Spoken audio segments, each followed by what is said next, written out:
Smith corks one into right, down the line. It may go. Go crazy, folks. Go crazy.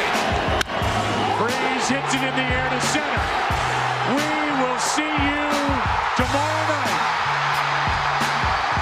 This is the Viva Alberto's podcast on SB Nation. Welcome into another episode of the Viva Alberto's podcast. Tonight with us returning is writers Gabe Simons and site manager Heather Simon. How are you guys doing tonight, and how are you feeling about your first place St. Louis Cardinals? I couldn't. Yeah, great.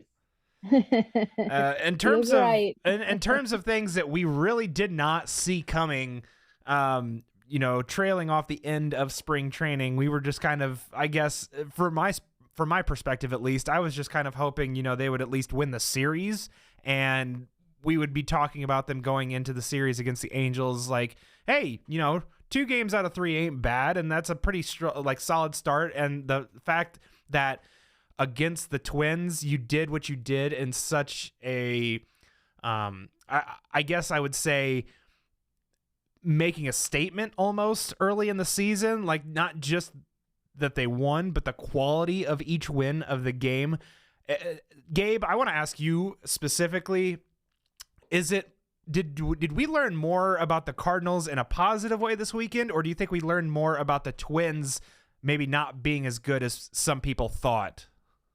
That's a good question. Here's the thing, though. The Cardinals did face their 3 best starters, so it's not like we feasted on their 4th and 5th starters.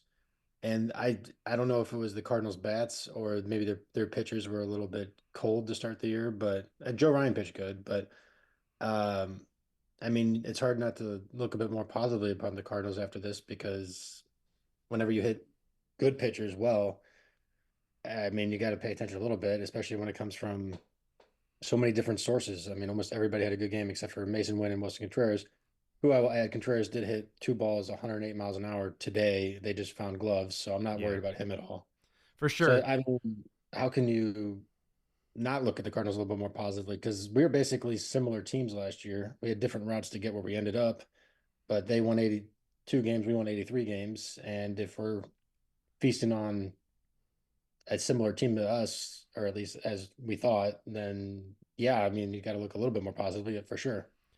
And Heather, I think the Cardinals delivered on what you had kind of talked about at the end of our episode last week, whenever I asked you, what could you kind of hope for when it comes to the Cardinals in this season? And you specifically just wanted Jordan Walker to be good and for the team to be entertaining. Well, Jordan Walker was solid. Unfortunately, he did get hit by that pitch from Joe Ryan. But aside from that, he played 2 really strong games this weekend, and the team played a really exciting brand of baseball, really good defense, ran the bases aggressively, timely hitting. It was very reminiscent of what Cardinals baseball is supposed to look like. Right. I guess I didn't say what I wanted from them was to win every single game and never lose. That wasn't what I said. No, it was I'm excited about the 3 wins. It's definitely more fun to watch than 3 losses. So that's good. It's a good start. It is a really good start. You're right. Yeah, and I don't think there was some concern about Jordan Walker because of his spring performance, and I don't know if those concerns really have carried over into the season, to be more concerning. So hopefully the hand thing, I haven't seen any updates on that. Is that going to be a big injury? No. He was on the pregame show with Jim Hayes, and he was like, everything's fine, everything's good. But I think Ollie chose to give him an extra day today just to make sure nothing lingered or nothing was an issue. And obviously nothing really came about it. It was just it kind of just came across as a rest day for him. So Gabe, you wrote an article that'll be coming out tomorrow. Just really briefly, who was the one player to you that stood out this weekend most above everyone else? Actually, it is out already. It's out already. Okay. Yeah, it's Nolan Arenado.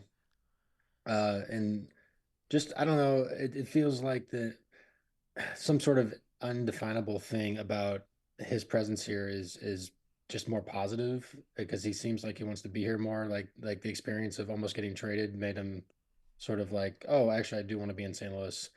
Uh, and because when he got curtain called in opening day and he kind of did the thing to his ear, I don't know. I just feel like he's just like really enjoying his time here now. And I don't know if that was necessarily true the last 2 years when we got off to unbelievably slow starts and we were just never really winning.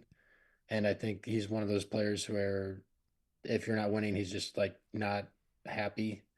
And his performance, of course, was why because he had a homer, he had two doubles, he walked a couple times. I mean, if he's walking and he's hitting homers, then Arenado's gonna have a really good year. That's all I'll say. Mm-hmm. Yeah, absolutely. And a couple other players that had, really strong weekends. I pointed to Lars Nootbaar. I thought that he had, 3 really solid games. Even if he didn't get a hit today, he still drew a couple walks. He has a 571 on base percentage across the 3 games so far. So getting on base at a really healthy clip, being that catalyst for the offense, getting things going, even if it's just taking a really tough at bat and giving the guy, giving Contreras and the other guys up on the top rail a good look at what a pitcher is throwing or trying to do. That sets a really good tone for the game. And I think that, Nootbaar far and away did that to the expectation, if not exceeded it, because I think there is a school of thought amongst some Cardinals fans that because Lars Nootbaar is so selective that some people would prefer him not to be in the leadoff role because they would like to see him swing the bat a little bit more. And while I understand the thought process, he only is guaranteed to lead off in an inning once a game, and then beyond that, he just becomes a hitter again with an impeccable knowledge of the strike zone, and he also, that famous graphic or statistic that shows, hard hit percentage and chase percentage and how he and Ohtani are the only two who are 90th percentile or above in both of those categories. And so while the first at bat of the game, he is kind of that prototypical leadoff hitter. He grinds the at bat, but he also showed this weekend if he gets a first pitch fastball in the zone or a pitch that is in a zone he can do something with, he's not afraid to pull the trigger and swing the bat, and he is aggressive when he gets his pitches. And so for me, I want the best hitters, the most consistent hitters with the highest potential outcome to get the most at bats per game. And so from that perspective, I like Lars Nootbaar leading off. I like Wilson Contreras hitting second. I like Nolan Arenado because of his experience in that cleanup spot. I was kind of uncertain about Donovan, and he did have some, hard hit balls off the bat that were in the air that just kind of died because of Busch Stadium, just killing them a little bit. But I didn't think he looked overmatched in that 3 spot, and I like his ability to, at the very least, drive in some runs. He's a really strong situational hitter. So from 1 through 4, I was really pleased with the way that the lineups seemed to operate. Burleson had a good game today, but the first couple games I was, not exactly thrilled with his pitch selection, but that is kind of a common theme with him. Today, Nolan Gorman, Pedro Pajes absolutely put on a show. Both of them got 3 hits. Both of them hit home runs.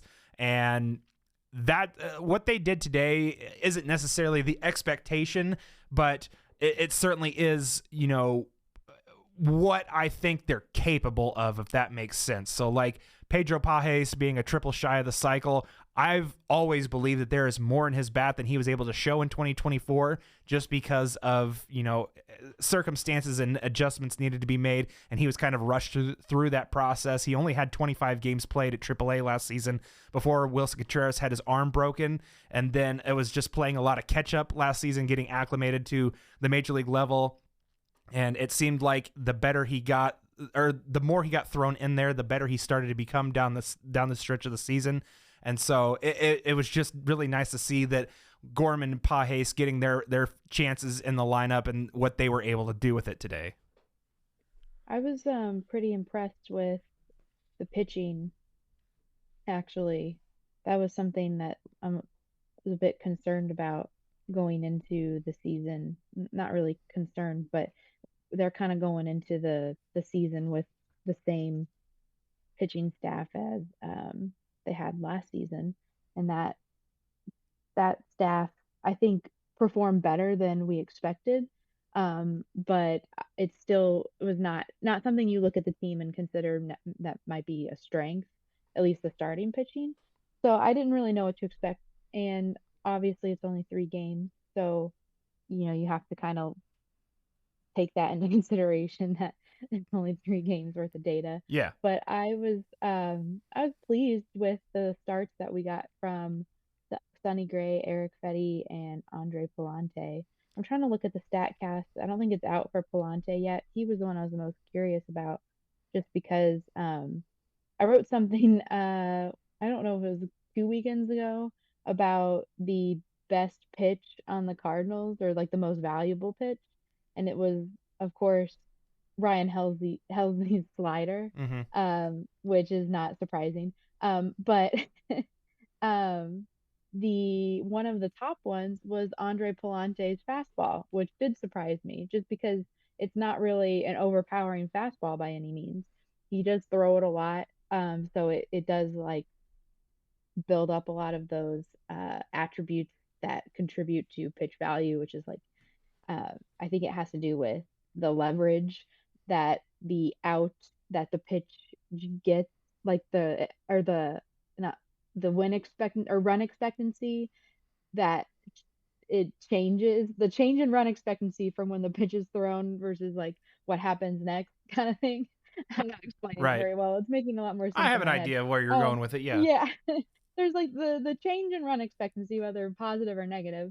And then a negative run expectancy would be a good thing for a pitcher. And actually, this was a confusing thing with StatCast and Baseball Savant, or Baseball Savant, a while ago, is they had like negative run value was a good thing for pitchers, which was confusing. So anyway, they changed all that, so it's more of an absolute value situation. But anyway, Well, that is so helpful. there's a lot of things that go into it. But it's something that was very curious to me, that like, of all the fastballs, his is one of the most valuable ones on the team. And so with that in mind, I was kind of wanting to like take a look at how that progressed over the course of a season, just because I was curious. But I don't have the data yet, but I am curious. Yeah, so I think he threw 96 today, again, which was a minor concern in spring. And I actually thought he looked like his control is a little spotty today. But like, if you could throw 5 innings with 2 earned runs, when I don't think you're really working with your best stuff, then I find it hard to complain. Because I did think he was really struggling with his control today, and he only walked 2 guys. So yeah, well, I think part of it was the umpire was I don't know. Some of the calls made a lot of sense. Some of it did. So I think a lot of the guys on both sides were kind of guessing where the zone was. It wasn't ultra consistent. And so I think that kind of made it difficult for both sides to kind of really, truly know where the strike zone was. That could have contributed to some of that inconsistency in terms of, effectiveness. But like you mentioned, I was just meaning a broader, like, he fell behind a lot of batters. And I know that an umpire contributed, but I do think like he was falling behind with, like, he wasn't throwing a ton in the zone until there was 2 strikes. So I don't know. Like I said, this isn't a real complaint. It's almost a positive for him, because it's like, well, if he still can pitch a good game when he's got that working with him, well, imagine it's like when he's actually working with his best stuff. Yeah, and a little bit unfortunate because of the rain delay, like you mentioned. He probably had at least another inning in him to finish 6, but like you said, not really going to complain about 5 innings and 2 runs allowed. That absolutely gave the team a chance to win. So, and then Steven Matz coming in for 4 innings and just shutting the door was awesome to see as well. That's great. And to say the bullpen, which last season was a definite strength for the team, and they have quite a few pitchers returning to there. That seems like it's continuing so far in 3 games. That's I have to repeat that, but in 3 games. That seems to continue to be a place of strength for the team, at least in this initial showing. Have they allowed a run? I have to go back and look. I'm not very Yes, good They at did. remembering. Leahy did. Okay. I think they had him figured out in some way because I was at the game and I remember Buxton after his at bat, which he hit a hard grounder, he kind of whispered something to the on deck guy. Usually that's a sign they're gonna be like, when he does this, a fastball's coming. When he does He's this, a tipping. breaking ball's Oh, coming. Yeah. I feel like they had that because every ball they hit was hard hit, and I don't know what else he'd be whispering on deck circle, but wasn't like, hey, look out for this. Yeah, mhm. it didn't seem like he was fooling too many guys, and so I think that's something the Cardinals probably need to take a look back at. They probably already have an R with Leahy is the potential that he might be tipping something because throwing 97 with a really strong slider, there's no reason that they should have an idea of what's coming unless he's differentiating some way in his delivery based on what pitch he's throwing. So. I wonder if that's something we would be able to see if I just studied the tape. I mean, if you slowed it down enough, I guess, and had Yeah. all the angles, you could probably see it. And I'm sure that Um, that's video that I think the Cardinals have access to, but I don't know if the general public necessarily has access to that kind of There'll stuff. be film but room. I'll be in maybe. the film room. You could be Unless right. it's like super obvious. Yeah. I mean, I know, I hitters can don't see think with I their eye is impressive. I don't know how they can see some of the stuff they see. Like Right. sometimes if you just like move your ear or something, they're like, oh, okay, that's a pitch. Yeah. It's like or like maybe, because muscle memory, this is a stupid story, but I was driving around with my mom the other day, and she like got out of the car and got back in, and I'm like, is your door open? And she's like, no. And I'm like, it just feels like the door is open. And then I like leaned over and looked. I'm like, your light's on your dash. So terrifying. Like my mom's getting older and now I can't trust her to drive. But but but also it's like, that feeling of just something being off. Like that's what it was. And maybe, you see pitch after pitch after pitch. Like you just know, like it's like a feeling of more a feeling than like a conceptual thing that we can, I say we as in me, would be able to see. Unless But we don't stepped think into the box and saw the differentiation, probably. right. Yeah. But don't think I And- won't and- try. Yeah. And they all saw a bunch of pitches too, so yeah, they could Yeah. be that too. Like they Right. all worked him pretty deep in counts. So Yeah, it's like the vibe is off. the rest of the bullpen was pretty impressive. I mean, ho-hum, Ryan Helsley strikes out the side on opening day. Whatever. Phil Maton, with only a week and a half of actual spring training, has pitched in 2 games, 2 innings, only given up a hit, struck out 2 batters, just, floating right along like Phil Maton does. Chris Roycroft, Ryan Fernandez, Jojo Romero, all, scoreless innings each. So it seems as though that, the bullpen of last season, that only lost Andrew Kittredge from it, is just as, dependable as it was last season, which is good news for Cardinals fans. I think some people were unsure of whether or not the Cardinals could probably repeat that type of consistency out of the bullpen, and to expect them to do what they did last season and carry it all the way through is obviously something we're gonna monitor and keep an eye on. But early returns are really good and promising. Outside of Kyle Leahy's kind of just a tough first outing, but it isn't something that he couldn't come back from. And Sonny Gray had a strong start. Eric Fetty had a strong start. Andre Palante had a strong start. It's gonna be, what do we see, going forward. So now we're gonna shift to the Angels are coming into town, and Mike Trout and Jorge Soler, and you're gonna see Taylor Ward and a lot of guys who are pretty strong against left-handed pitching, and we got Matthew Liberatore pitching in game 2 of the series. So a little bit nervous for that start for sure. I mean, obviously everyone's nervous tomorrow about Lizard King Miles Michaelis going to be on the mound and give it his best shot, and hopefully what he was doing through spring training and just being consistent, it seemed, and being efficient and getting ground balls and doing what he needed to in spring. Hopefully Miles Michaelis kind of is able to carry that over. And then again, like I said, you got some guys who can, really hit left-handed pitching really hard in the Angels, and you have Liberatore starting in Game 2, and then Sonny Gray will finish the finale of the first homestand of the season. Yeah, no, I'll say, and granted, Mike Trout barely played last year, but it's not the worst situation for the Cardinals because the Angels as a team were the 25th best weighted runs created plus offensively. Now, if you put Mike Trout in for 150 games, that's probably closer to the middle of the pack, but nonetheless, uh, uh, that's a team that you want your weaker starters to probably face if you're trying to maximize the amount of wins you get, I would say. So it's a good test for yeah. That's what I was gonna say. It's a really good test, and there's some, like I said, some guys who handle left-handed pitching traditionally very well, and so it's going to be something to kind of keep an eye on. And if he's able to pass that test, I think a lot of us who are a little skeptical about it being able to be a full season run will feel better about it. If he doesn't do well, then I don't know how to feel about Liberatore in the rotation at this point.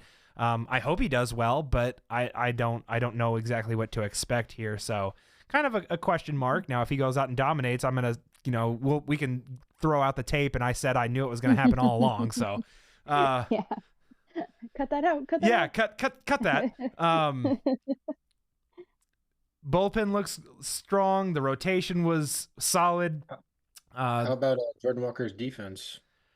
I thought he looked more comfortable out there. First, batted ball of the game on the first game of the season, and he glided over to the ball with relative, I don't know what it looked like from in the stadium for you, Gabe, or if you were just watching the ball in the air, not necessarily the route that Walker took, but he looks comfortable out there, and I'm not concerned about the overall package, like through 7-8 innings. Now, they've been transitioning Siani into center field and late in games and pushing Scott to right, which is fine with me. That's, you optimize your defense that way.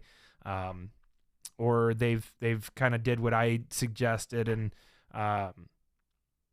put Siani in, moved Newt to left, or no, what did they do? They moved Scott to left, and then they brought Donovan in to play second base and had that awesome diving catch in the 9th inning, and just kind of maximized their defense, and held on to the lead late that way.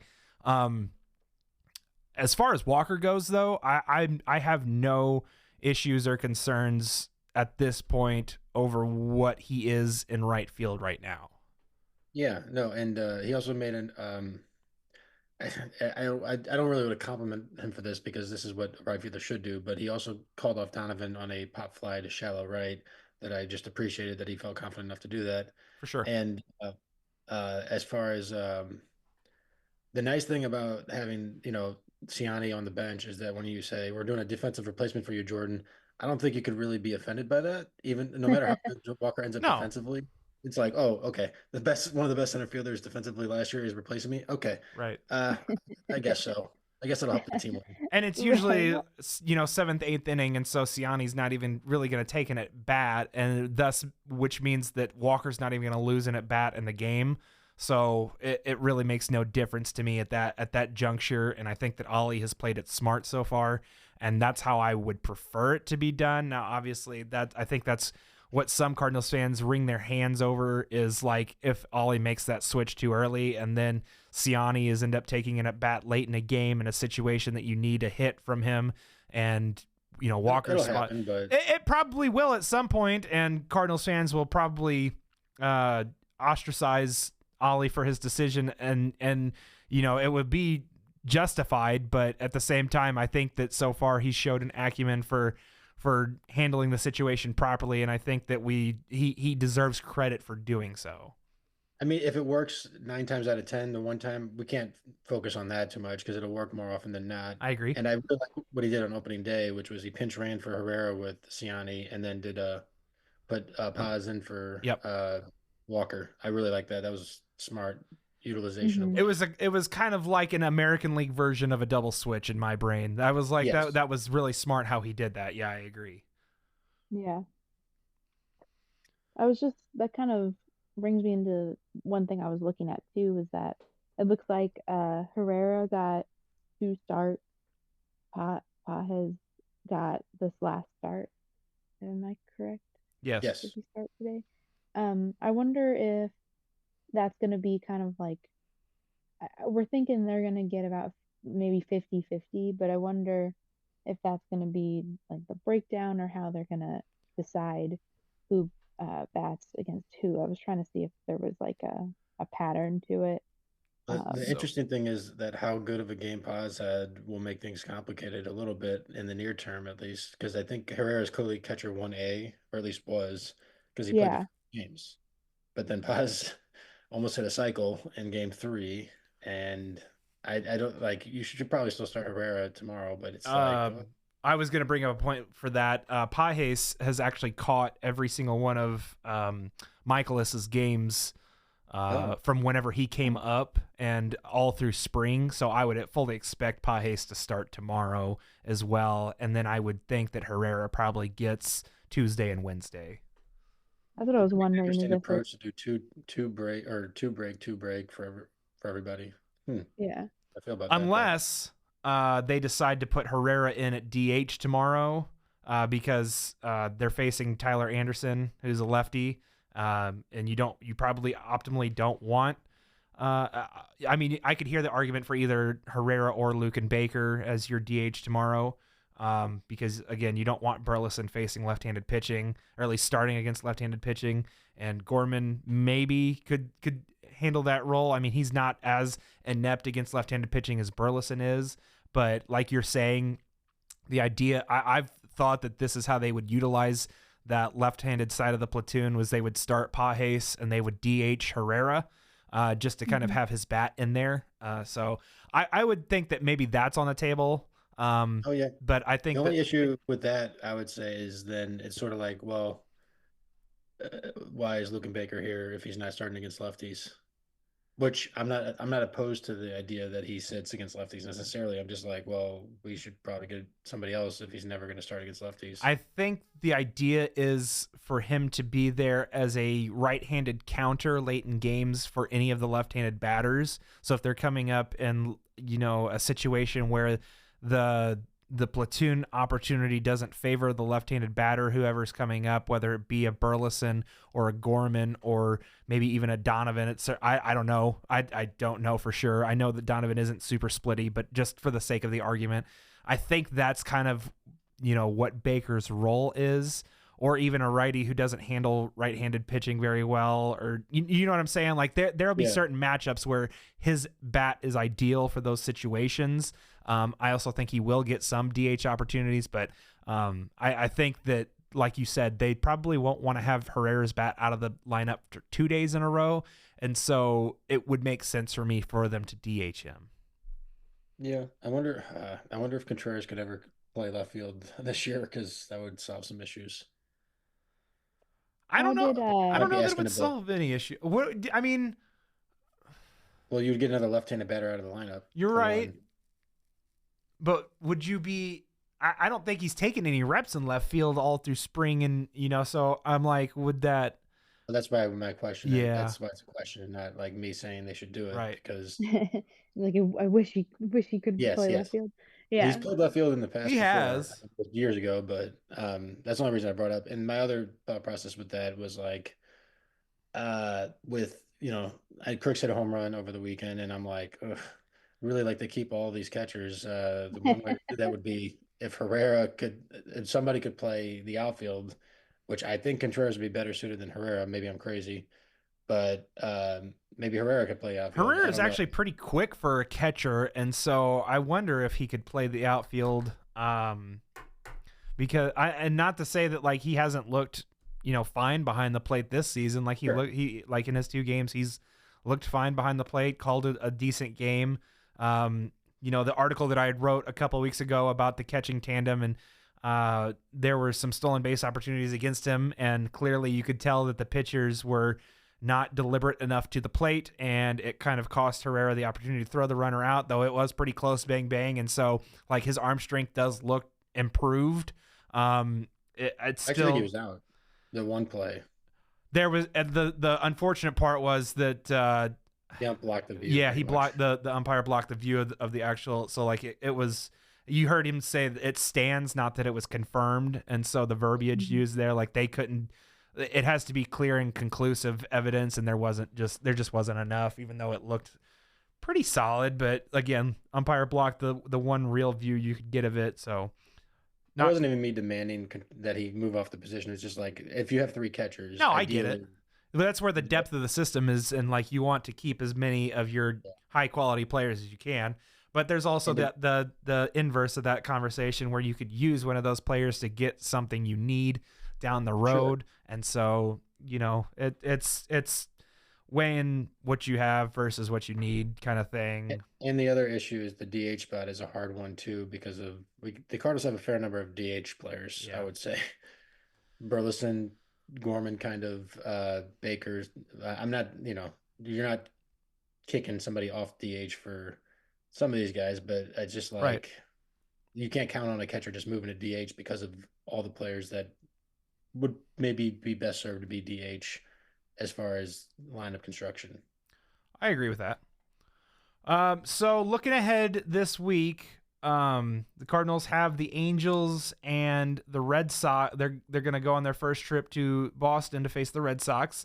What matchup are you guys most looking forward to this week? You got Miles Mikolas versus Tyler Anderson, Matthew Liberatore versus Kyle Hendricks, Sonny Gray versus Yusei Kikuchi, Eric Fetty versus Walker Buehler, Andre Palante versus Richard Fitz, or Miles Mikolas versus Sean Newcomb.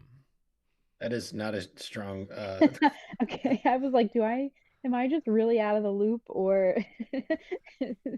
My answer is not the Kyle Hendricks start. That's for sure. Yeah, that one's going to be. Looking forward to the Kyle Hendricks start. I think that Fetty versus Buehler on Friday is going to be a fun one. That's interesting. Great, especially Buehler will either suck or be back to Buehler. I mean, there's in between, but like either the Cardinals hit him or we'll see Buehler be Buehler again, which would be kind of fun in its own way. So like I have two. Yeah, Gray versus Kikuchi as the one I feel the best about, and then Fetty versus Buehler is the one that I'm most intrigued of. So. Yeah, but 2 Mikolas starts this week is not giving us a whole lot of well, that my argument, not argument, but I'm curious about those because Mikolas is, I don't know, he's intriguing in his own way, in that he's been getting, these past couple seasons, his results have not been that great, and there's not really a clear-cut indication as to why. I don't know, like maybe there is, like he's giving up more home runs or something. I can't remember exactly what we decided, but but as far as a lot of these I can't think of the word. It's not like statistics, but advanced stats. Most of his advanced stats are considerably better than his ERA. Yeah, and it's I'm trying to think of the words, like additional stats, where like you have your advanced stats, and then the like ones that dig in deeper, like the StatCast ones and stuff. I can't think of the word off the top of my head. But like those don't seem to be. What's that? Expected stats? No, it's okay. Just keep going, Heather. It's fine. Yeah, I'll go. I'll find it. But like they don't indicate exactly what you said. His ERA, an ERA that like that, that sort of dramatic increase in ERA. There hasn't been like a big change to indicate what has been happening, and maybe part of it is that his results were better than they should have been earlier, and now there's like a big regression happening, but it's like over regressing, and so there's probably some Miles Mikolas, gotta get that right. It's been years. I gotta get that right. There's probably the true Miles Mikolas like somewhere in the middle, but I don't know. I'm interested. I want to see. I want to be able to look and see what he's going to bring this season. So I am interested in like a weird masochistic sort of way. Well, the interesting thing about Michaelis, as you point out a little bit, is like his FIP was solid the last 2 years. Last year his Peripheral stats. yeah, That's his the word. xFIP was pretty strong. His Sierra was strong. His xERA was not, but it was 4.65, which is a lot better than his ERA. And Yeah. the difference with him appears to be simply that when people get on base, they usually score. Uh, Right. 62.9% of the people Sequencing. got left on base with him, and the average is like 73%, and his average for his career is 70.5%.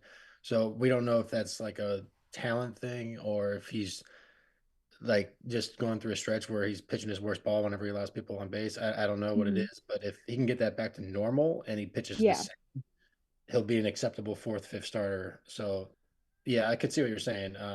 Still doesn't really make me excited about his starts, but Right. uh, Excited is not the right word, but I'm intrigued to see if that will hold. I yeah, think because he was a two-WAR pitcher by Fangraphs last year, which is a little absurd, but hmm, like that's because his FIP was relatively solid, hey, and Yeah. he led if the he could team just in match his quality ERA to his starts. FIP, He led the team in quality starts last season. You put some respect on Miles Michaelis's name, okay? I hey, I mean, mean, Even if the that other is 14 or there's value. 15, if the other 14 and 15 weren't that pretty, he still had 16 good ones, dang it. yeah, I mean, There is yeah, there is value in going out there every fifth day and taking the ball and and not being embarrassing, I suppose. You know what Yeah. I mean? no, there There definitely is is, value.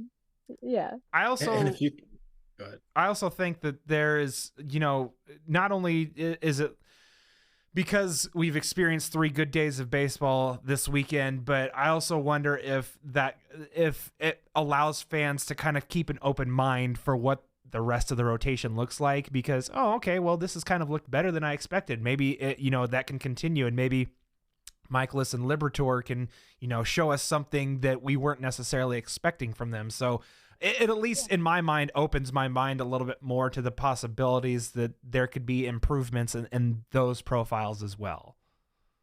That's sort of how I'm looking at this season because I've talked about this a little bit about how I'm kind of weirdly more excited for this season than I have been about other seasons. And I think you kind of said it there where this is a season of possibility to me and something about that sort of potential and unknown is interesting because when you know what is what could be different. So there's this like other side of the mountain or of the hillside. The grass is always greener. I want to know. I want to see, is Right. the grass greener? I gotta look for myself. So I'm very curious. So that's why I think like Michaelis, oh my gosh, Michaelis intrigues me because it's a new start. It's a new season. We're starting over. Is it going to be the same as it was before? Is this season of potential and possibility? Is it just, these just buzzwords, or these actually going to manifest into something that will be interesting? I don't know, but I'm excited to find out. Has Michaelis been spending time with Michael Bublé? It's a new dawn, it's a new day, and I'm Yes, feeling good. Like, so I we have hope to ask so. those questions. Yeah, exactly. All right. Uh, Any closing thoughts, Gabe? You were about to jump in there, so let's wrap it up and just kind of closing thoughts from the opening weekend and kind of how you're feeling about the week to come. Sorry, I was a little thrown off by you saying "feeling good" lyrics and saying Michael Bublé, Oh saying yeah, Michael Bublé, not Nina Simone, but Simone, yeah. she isn't alive, so I guess that's fair. Um, I just want to shout out the Cubs for blowing a 4-run lead in the eighth inning Woohoo! and giving up 8 runs in the eighth inning. And I was so confused about what Craig Counsell was doing because he left in Eli Morgan for so long. That dude gave up 6 earned runs in the eighth inning. Aw, I don't know how you leave a reliever in long enough to do that. But yeah, right. no, I'm very happy about how, even though they split with the Diamondbacks, I know that's a positive result. I mean, it's a neutral result, really, but it's, if against another good team, splitting the series is good. But they ended it very badly, and now they're 2-4, which They're our main competition, I would argue. So the more they lose, the better it is. Yeah, That's my last thought, really, just about the Cubs being the Cubs. Heather, for you. I have a question for you guys. Me being someone that doesn't get a chance to like actually watch a lot of games, I just don't usually have the time to watch, not do anything besides watching TV for 2.5 hours.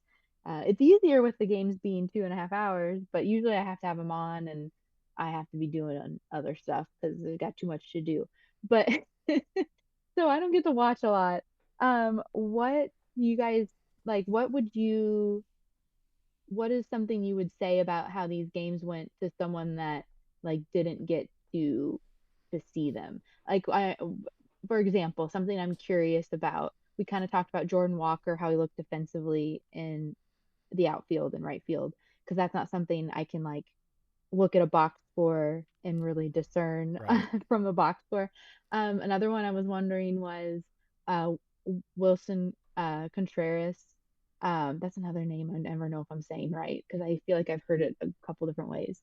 Um, but how does he look at first base? Because he's normally a catcher, and my thoughts are that that would translate to first base very easily, and he's already played some first base, and it should be a done deal. But if you haven't done it in a while, maybe is there any rust? Does he look okay? And then just any other things you want to tell me so I'm in the loop too. So what was the first part of the question again? As me being someone that doesn't get to actually watch a lot of games Mhm. with my eyes, what are some things I might be missing Ah, that I can't get from a box score? gotcha. To sum it up, I did a very bad job No, laying no, it all no. out there, but I that's was I the was thesis. trying to remember. My brain is pudding at this point. I rambled a lot.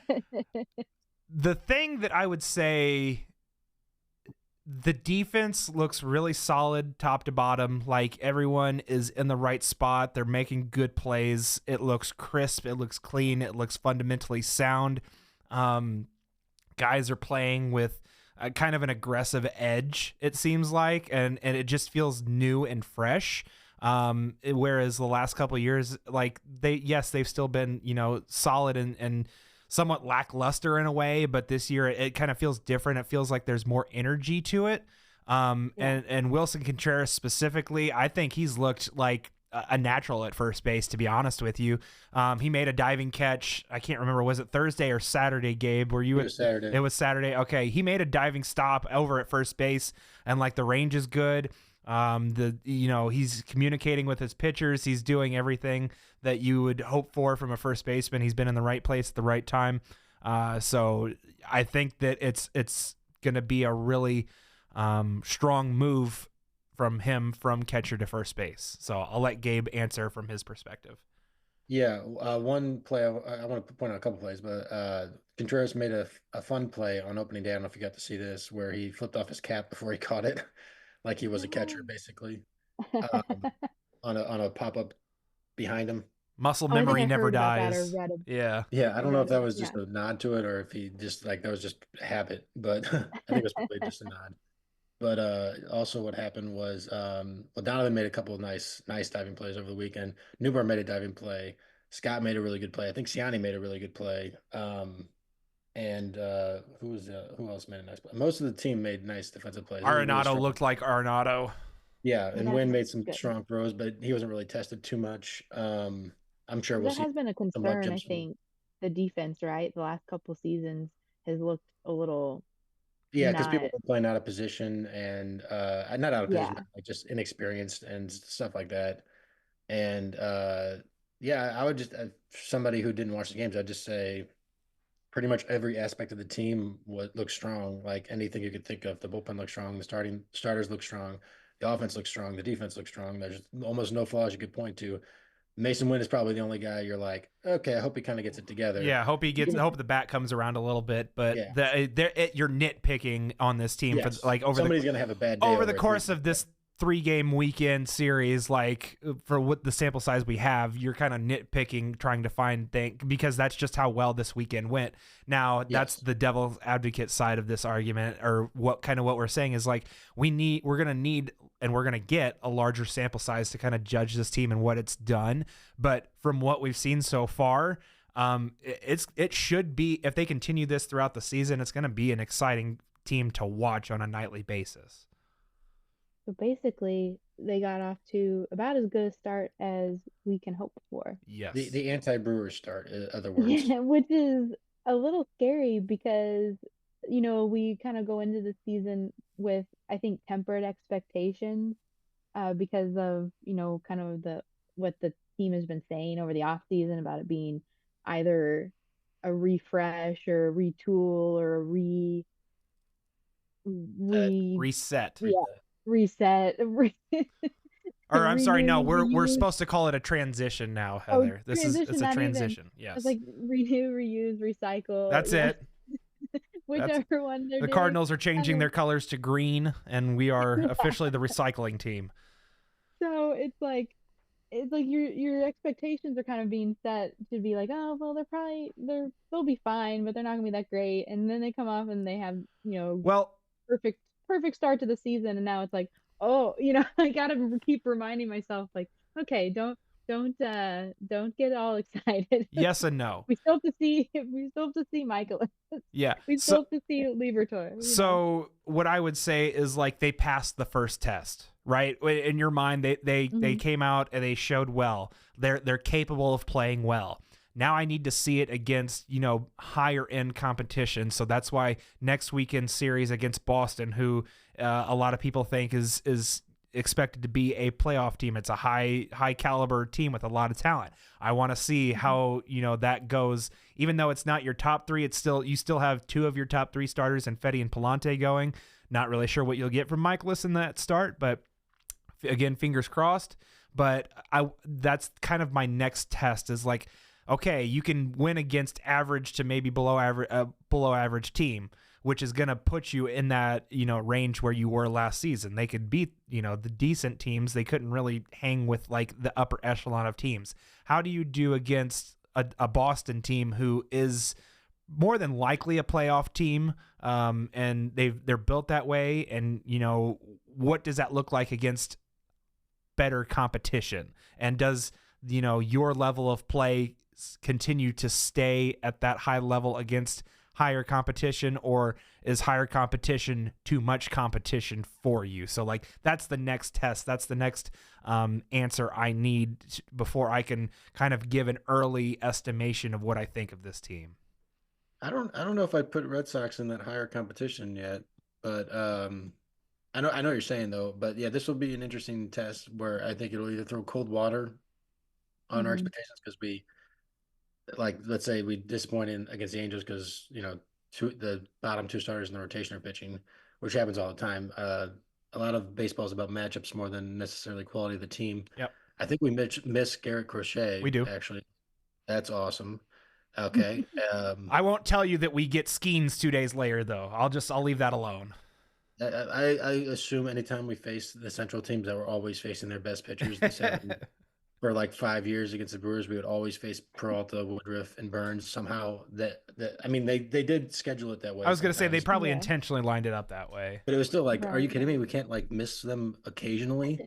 And we'd always face Kyle Hendricks. Why can't we get Wade Miley? Gosh dang it. Yeah. But yeah, so I mean, a Red Sox team without having to face Crochet is just not as intimidating. So that should be a fun series. But yeah, I think like if we don't completely suck against the Angels and Red Sox, I'll still feel a little bit more optimistic. But I do feel like, okay, this is a good week because we got Michaelis going 2 times. We're facing the Angels, who we really should beat, even if we've got our weaker starters. And Red Sox are closest to us, I think. And if we can come out of that week still looking like a good team, I'll feel pretty good, and my expectations might be raised. But this week might throw cold water on that. We'll see. And the Red Sox, that's where Alex Bregman ended up. Yes, it is. Yep. if I'm not mistaken. And so that's kind of a nice little, the underscore of drama, not really, but that's how we would frame it if this was a reality TV show, is that this is the team that Alex Bregman went to, and that's what the Cardinals are waiting on all off season, to trade Arenado, and maybe he could have went to the Red Sox, I but think they Bregman have went the there. Fox game on Saturday there for that very reason. There we go. Yeah, that's the intrigue. Yeah. So That's the storyline carrying over. yes, that's the storyline. You can't write this stuff, except for you totally can. But Yeah, for sure. For Gabe Simons, for Heather Simon, I'm Jake Wood. Thank you guys so much for listening. This has been our Writer Roundtable episode. We will talk to you guys again next week whenever we have another week's worth of games to break down for you. This week went about as well as we could have hoped for as Cardinals fans, and the next challenge awaits them for next weekend, and hopefully they don't fall flat on their face against Tyler Anderson, Kyle Hendricks, or Yusei Kikuchi.